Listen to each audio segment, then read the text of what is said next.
I'm not going to hug you, but I'll take it. Everybody else can hug you. That's progress. I guess it is progress. Okay, here's the deal. I was just in the biggest main event in the history of professional wrestling. This is a very, very this is a very hyperbolic sport filled with hyperbolic people that will make claims like that. For crying out loud, Hulk Hogan, I think, recently said that he was in Japan and America on the same day. Great guy.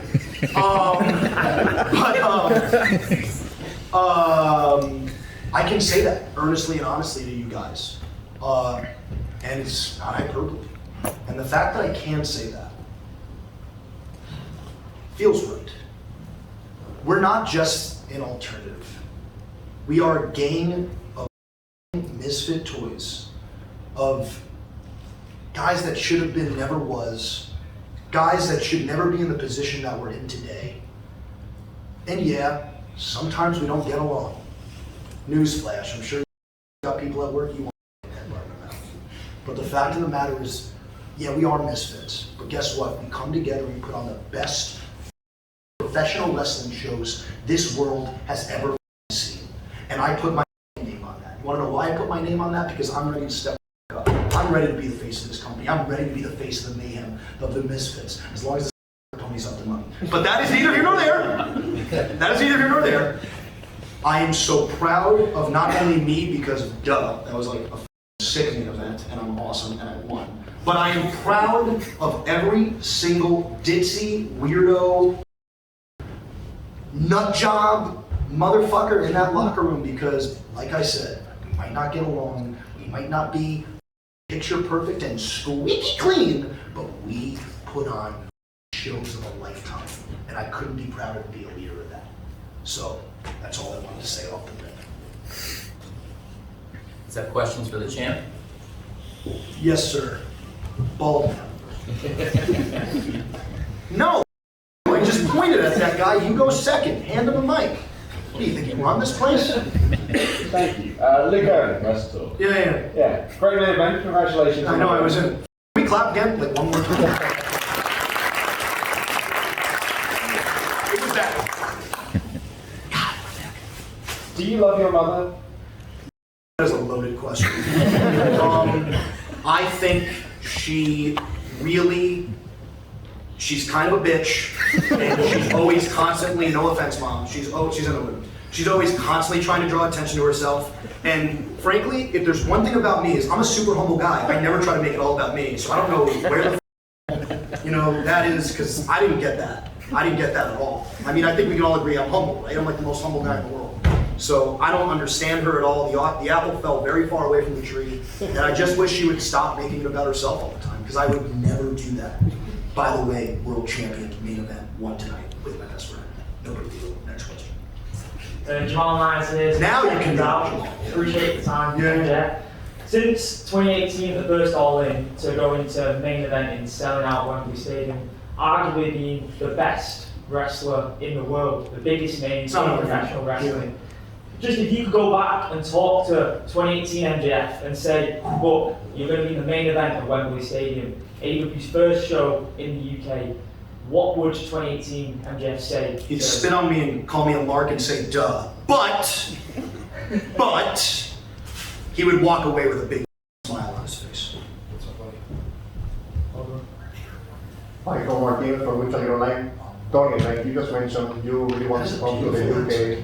I'm sorry, I just wanted to say it. It's a beautiful accent. Beautiful. Yeah. Like you just mentioned, you really wanted to come to the UK a long time ago, and you just made it and do all the successful night. Congratulations about that.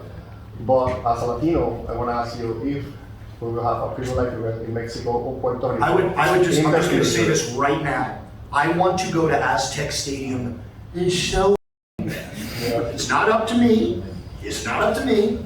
But you can fit a whole lot of people in Aztec Stadium. I love the Mexican people. I love the Mexican culture. And boy, oh boy, do I love Mexican food. My God. So I'm going to let him take that question now. And I pray to God that I just peer pressure into saying maybe or yes. Thank you. Tony, take it. I think he nailed it. I think that's a great venue. There are so many great venues. And that is a great idea. It's definitely something to consider. We've made so much progress as a company. We did our first ever international tour a few months ago of Canada. Tonight is our first ever stadium show and our first ever European show. The milestones are going to keep coming, and that's absolutely something that we would like to do under the right circumstances. We have some great partners in Lucha Libre, and I think that's a really exciting idea. Also, Mexican people love the champ. Love it. Can't get enough. That's a fact. What Just about wanna- Puerto Ricans? What about Puerto Ricans? Puerto Ricans love me I'm talking about too. Puerto Latin Ricans. X, brother, you all love me. You kidding me? I don't care what color you are. Yellow, white, purple, Everybody black. loves Everybody the loves champ. MJF. People all over the world love MJF. That is absolutely the case. Now, I would like to point out while we're in England, where was the first place I ever met you and saw you wrestle? Who was in England? Yeah, it was. Wow. That's pretty crazy. I actually scouted him out here in England. It's Yeah. pretty amazing. And, Yeah, it was when I right went- before All In. Literally right before All In. A show that I had no right being on because Cody did me a solid, if we're being honest. And then I got booked on shows adjacent in England that I wouldn't have gotten booked on if it wasn't for the original All In 2018. And I remember wrestling and I was killing it. And I looked up and I saw this dude. And I was like, that dude seems really excited about what I'm doing right now. You know? And then the rest is pretty much history. Congratulations, guys. Scott Phil said Muscle and Fitness. What an incredible show. MJF. I like know- the other guy's accent better, but I'm gonna Yeah, you've got better accent. You've definitely got a better accent. I know how hard you've worked on your physique, on your training, every aspect. Do you think that if you hadn't worked so hard, you wouldn't have been able to give the main event that you gave Yes, tonight? definitively yes. And how are you feeling after the match? as My well? neck is killing me. I love Adam Cole to death, but oh my God, my neck hurts, dude. I said it point blank to Adam when we walked through the curtain. I said, I love you, buddy, but Daddy needs a break. I'm gonna go to Paris, I'm gonna bang some rats, I'm gonna go gorilla in Paris, I'm gonna have me a baguette, some Dom Perignon, and I'm gonna eat some snails or whatever they do over there, and I'm just gonna chill. Escargot. Thank you, man. I'm still becoming cultured as a world champion. But to answer your question as far as, physically, I take my training very seriously because I'm a professional athlete.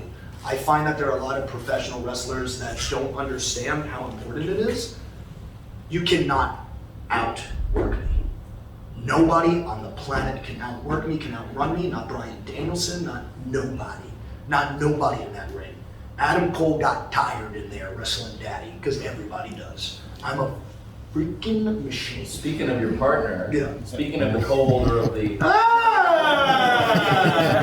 Mr. Break My Neck! Hello! classic match. Hey, my neck's pretty sore too. I know, we're both pieces of we're trying to... It's both halves of the biggest main event in pro wrestling history, ladies and gentlemen. MJF and Adam Cole, co-holders of the Ring of Honor World Tag Team Championship right here. Whoever thought I'd be in the Ring of Honor?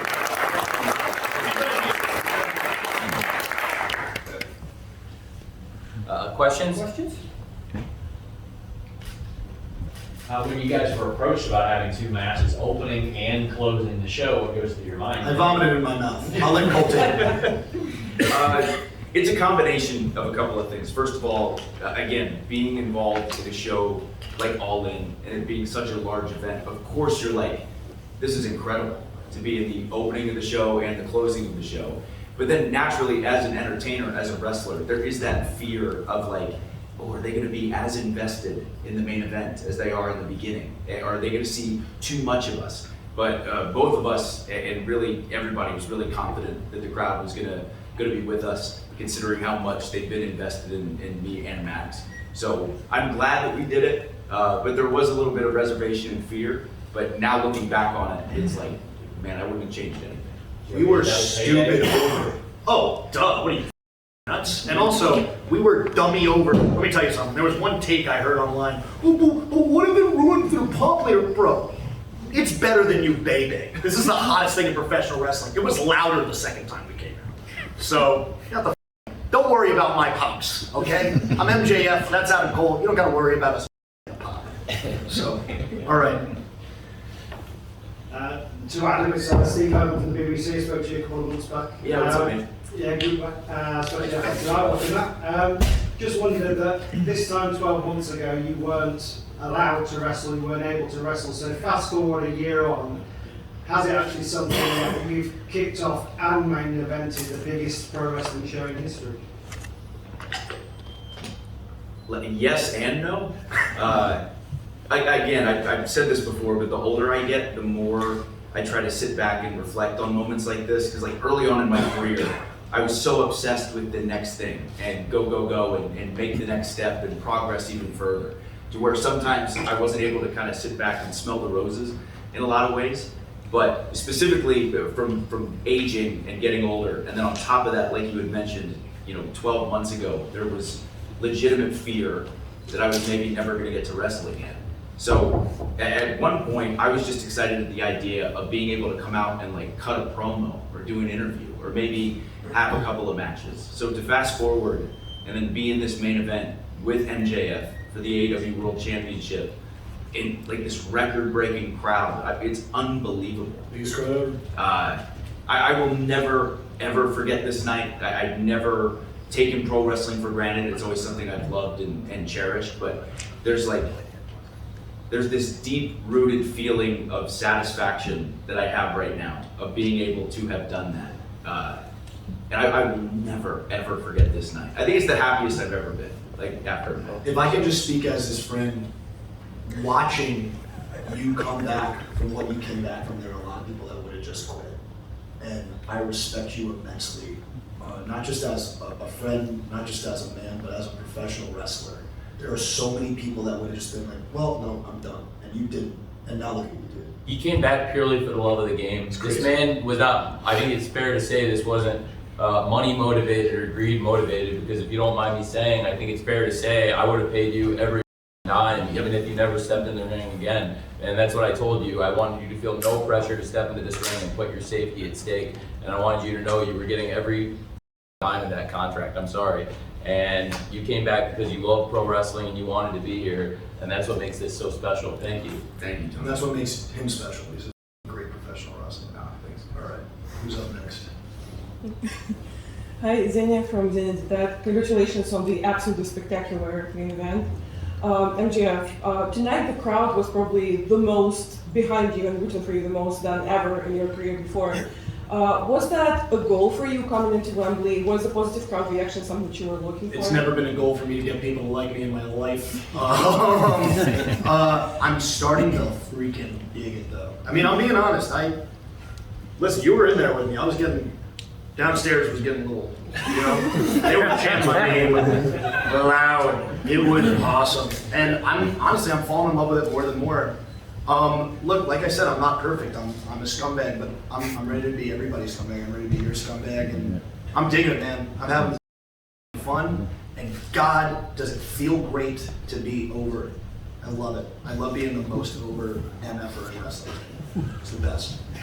Thank you. You guys, final question? Rob Butler from BBC.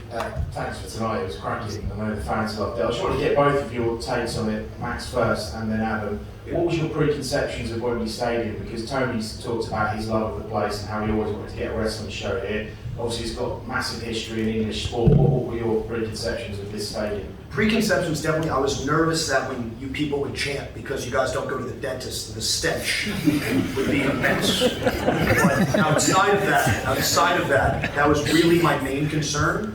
Turns out your guys, look, are your teeth like messed up 1,000%? I'm not gonna sit here and like lie to your face, but breath was fine. So I'm glad I didn't have to overcome that, because I don't know if I could have wrestled in the main event if I had to deal with that the entirety of the match. I don't think I can top that answer, but I will. I'll try. I'll give you my honest answer. So Wembley Stadium obviously is one of the most historic venues in the entire world.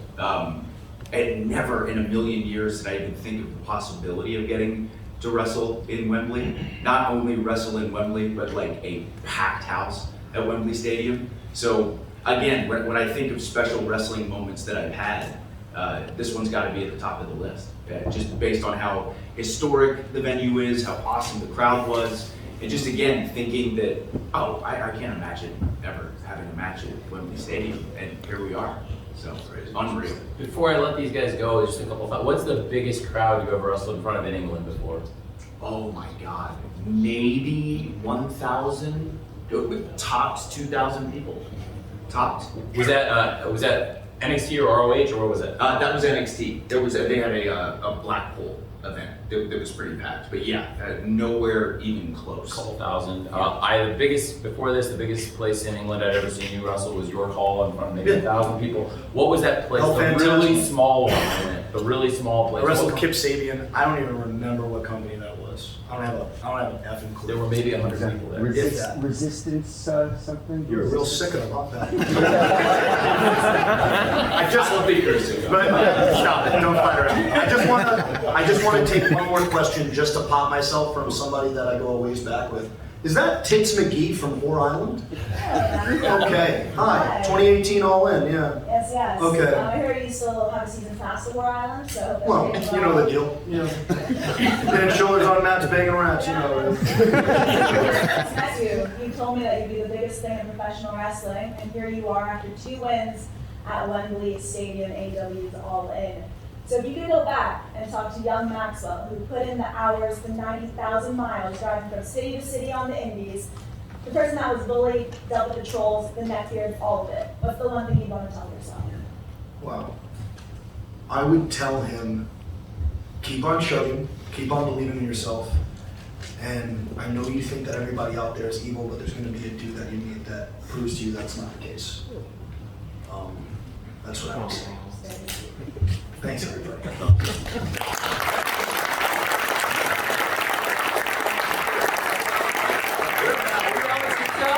Wow! Everybody give it up for him. He tweets out some great. Good stuff.